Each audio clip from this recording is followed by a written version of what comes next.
Hey guys, how's it going? And welcome back to the workshop. So obviously in the last video I heat treated all of those blade blanks, all of the knives that I've previously forged and pre-ground, obviously profiled and that kind of stuff, and now they're ready for final grinding, doing the final rough bevels and then doing the polishing grits and going up through hand sanding. Unfortunately the last couple of days it's not been great. Personally, just, going through a lot of stuff. I might do a video on that in the future. I've been thinking about it for a while, but I'll get there. Anyway, so what we're going to do today is hit the grinder and spend a couple hours removing metal. So stick with me, and we'll probably end up doing a time lapse of this because I'm just going to set the camera up in a corner and let it roll. And hopefully you guys enjoy. Cheers. So in this video I'm only going to be doing one of the knives on camera. This is the Scandinavian Puukko style knife.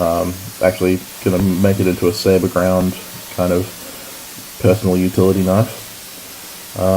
Basically all I'm doing right now is grinding back the rough scale from the heat treatment, using my finger to feel for the heat through the belt, because obviously I don't want to overheat the steel and burn through the temper, because if you overheat the steel in grinding then you will soften the steel and it will no longer hold an edge. So basically all I'm going to do is just keep going back and forth to the water, keep quenching it off, make sure that it's nice and cool, and constantly checking my bevels, make sure that I'm not climbing too high up into the spine and that I'm not coming too far over on the edge, so that it's going to be, leaning one side or the other.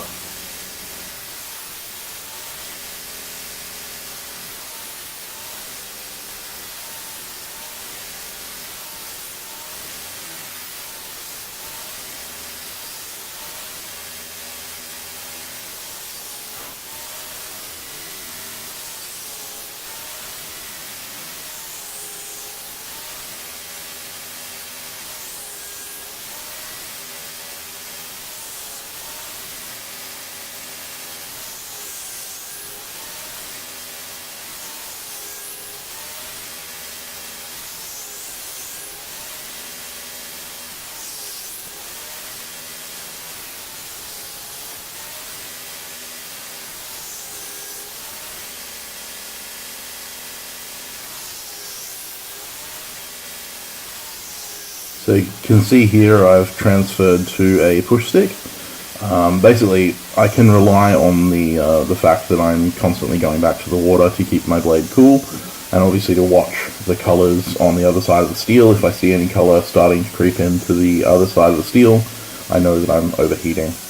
The main reason I'm doing this is because of the glove in my hand, which I'm using to protect my stitches from the water and the grinder dust and stuff like that, because obviously my cut hasn't completely healed yet. So yeah, that's why I'm using a push stick. Obviously you don't have to use your fingers to feel for heat, but you have to be very careful and make sure that you're making constant trips back to the water, pretty much every pass back into the water, to keep it nice and cool.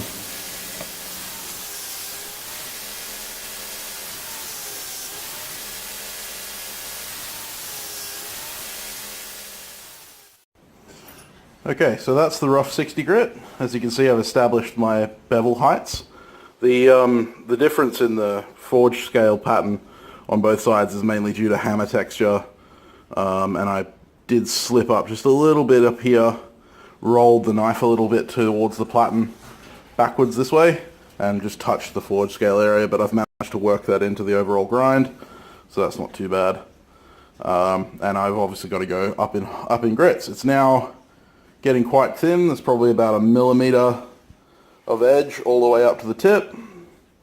And so what I'll do now is move to a 120. I'll do my flat grind, and then I'll do my convex on the top. So we'll show you that. So same story as with the 60 grit. I'm just going to use the 120 grit to finalize my grinds, get down to close to a zero edge. I want to get very, very close to basically being sharp. And this way I make sure that I'm removing all of those 60 grit marks from the rough grinding. Again, want to be using the water quite often, especially with using the push stick. And I want to make sure that my bevel angle is still very much the same. I don't want to be crawling up towards the spine or leaning over one way or the other. You have to be careful the higher the grit you go, because the higher the grit you go, the more friction you put on the blade, which means that there's more likely to overheat. I find with the lower grits, it tends to overheat much slower until the belt gets blunt. Whereas with the higher grits, even with fresh grit, you can get overheating quite easily with minimal effort. So you got to be very careful, especially on the tip, close towards the tip, where you've got a lot thinner material thanks to the distal taper. You are more likely to see some overheating in that area.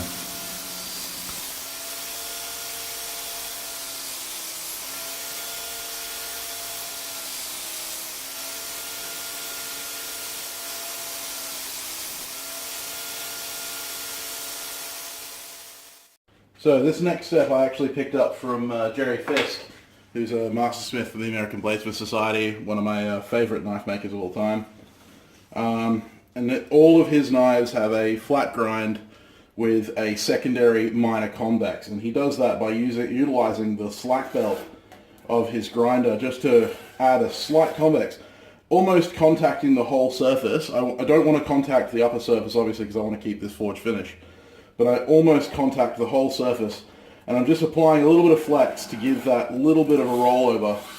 And what I'm going to do is I'm going to change this from the 120 bit grit belt to a 240 grit belt. You can see the difference in the fineness here.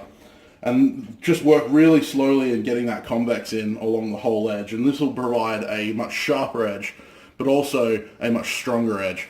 And basically I want to take this down to pretty much 0, and that'll provide the best sharpness at the very beginning with very minimal sharpening.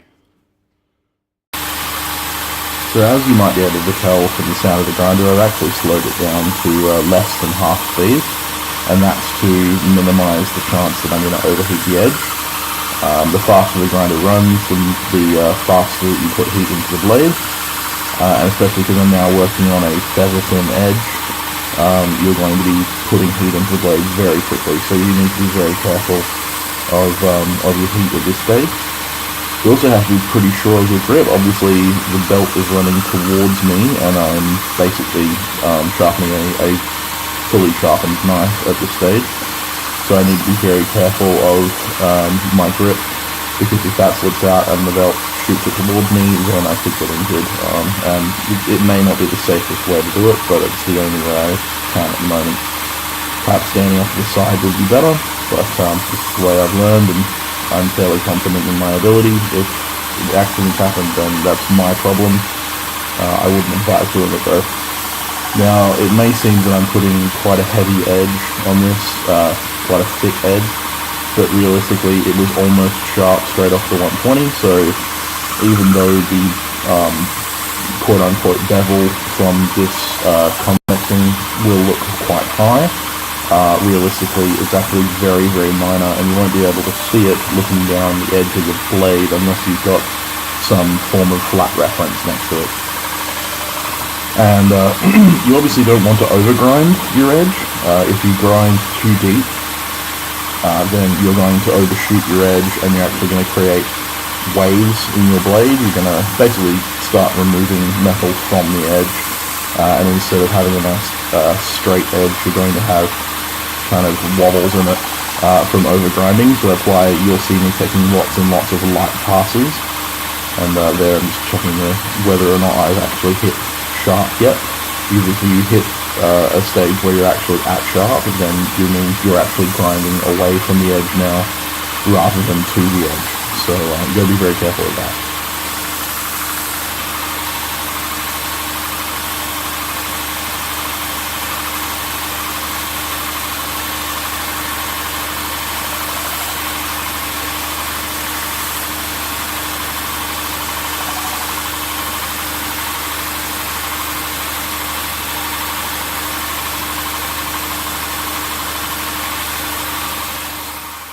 So there you go, one finished ground blade. And I'll just try and flash the light on it so you can see the smudgy kind of area up here is actually that light convex. And like I said, it's almost unnoticeable when you're looking down the edge of the blade, but it takes it from that flat, from about, half a millimeter's edge thickness down to pretty much sharp. Like right now, it is actually relatively sharp. I could probably cut something with this fairly easily. And that just means that when I come to final finish and doing my hand sanding and stuff like that, when I'm doing my hand sanding, I'll maintain that flat and then rock my hand sanding slightly to follow that convex and give me a nice smooth even finish rather than that kind of dull splotchy finish, which you can't really do with a grinder. Unfortunately, it just doesn't work when you kind of change angles on the grinder. So that'll provide a really nice sharp cutting tool. This is going to be a Scandinavian style puko, so mostly for wood carving and bushcraft and stuff like that. It's actually one of my favorite knife designs, so I'm pretty happy to be doing one of these again. So yeah, the next step will be I've got to taper the tang a little bit more. Obviously the grind goes past where the shoulders are, and the reason for that is that you want it to be sharp all the way up to the guard because you're doing like minor carving tasks and stuff like that. So I'm gonna have to follow that taper all the way through the tang, but I won't show that on camera because it's boring. It's just grinding more metal off a piece of steel. There's nothing technical about it. I just use a rough 60 grit belt. I'll take that to it, remove that thickness, make sure that this area here at the shoulders is the thickest and widest area because that's where the guard wants to sit. And then I will be ready to move on to the next knife. So I've got quite a few blades sitting on the anvil here, as you can see, that I have to go through. For now, I'm not going to be filming those because I just want to get some work done. And just lacking the motivation to film right now. So this is what you get for today. I hope you enjoyed. Please subscribe to the channel. I will be getting back to my usual updating. I'm thinking I will have a live stream tomorrow night, which will be Sunday night at probably around 7 p.m. Australian Western Standard Time. So that's Sunday night at at 8 p.m. Australian Western Standard Time, 8 p.m. Somewhere around there. Look for the update and I will be there. I'll put it out a upload on Facebook and Instagram as to when I'm doing that live stream. But I do want to catch up with you guys and let you know what's going on. Probably be a hand sanding shenanigans stream like I usually do because I'm going to have a lot of hand sanding to do. So yeah, anyway guys, I hope you all had a wonderful holiday break and I'm hoping that you're all having a great time in 2019. And I will see you next video. Cheers.